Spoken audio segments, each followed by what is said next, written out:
C'est l'histoire d'une femme qui part peu après la naissance d'Italie. Elle est née en 1922, l'année de la prise de pouvoir de Mussolini. Elle part avec ses parents, elle traverse l'Europe et elle arrive à Londres où elle s'installe dans ce quartier assez pauvre qu'on a appelé par après Little Italy, Clerkenwell, dans le centre de Londres.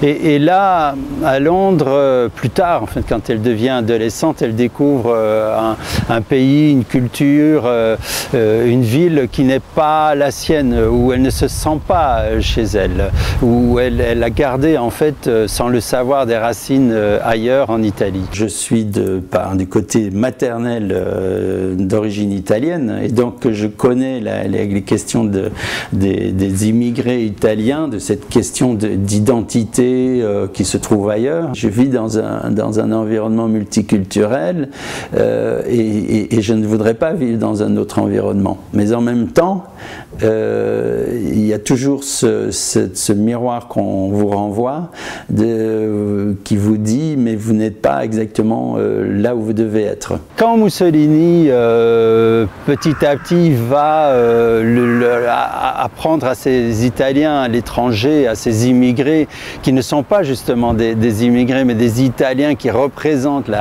cette nouvelle puissance italienne dont Mussolini rêve, et même des descendants de l'Empire romain, elle va tomber dans le panneau en fait. Et on suit son errance idéologique de jeune, d'adolescente, de toute jeune, dans ce fascisme. J'ai exploré à Londres tout ce monde-là et ce quartier, et puis j'ai recherché dans l'histoire de cette communauté italienne. J'ai été rechercher tout ce qui les a fait, tout ce qui les a défaits, et est né donc ce personnage avec ses multiples sources. Ce personnage inscrit dans l'histoire de la communauté italienne de Grande-Bretagne.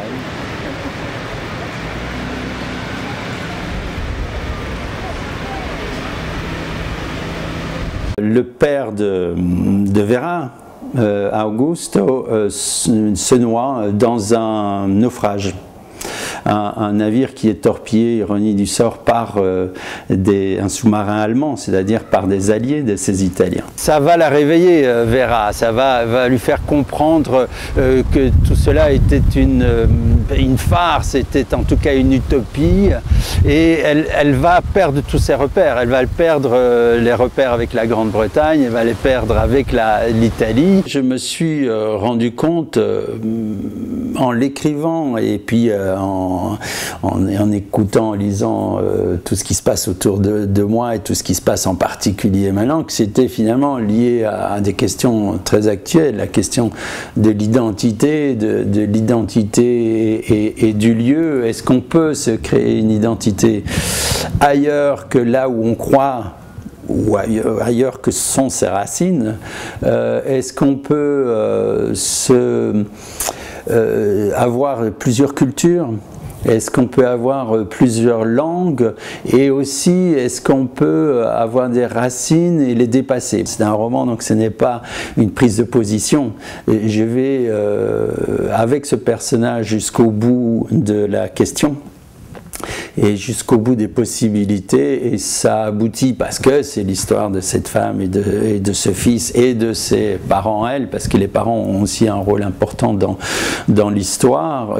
C'est au bout de cette histoire de cette famille, c'est une sorte d'échec, mais c'est entre la position de défense d'une multiplicité de cultures et le vécu de cela, il y a un fossé forcément.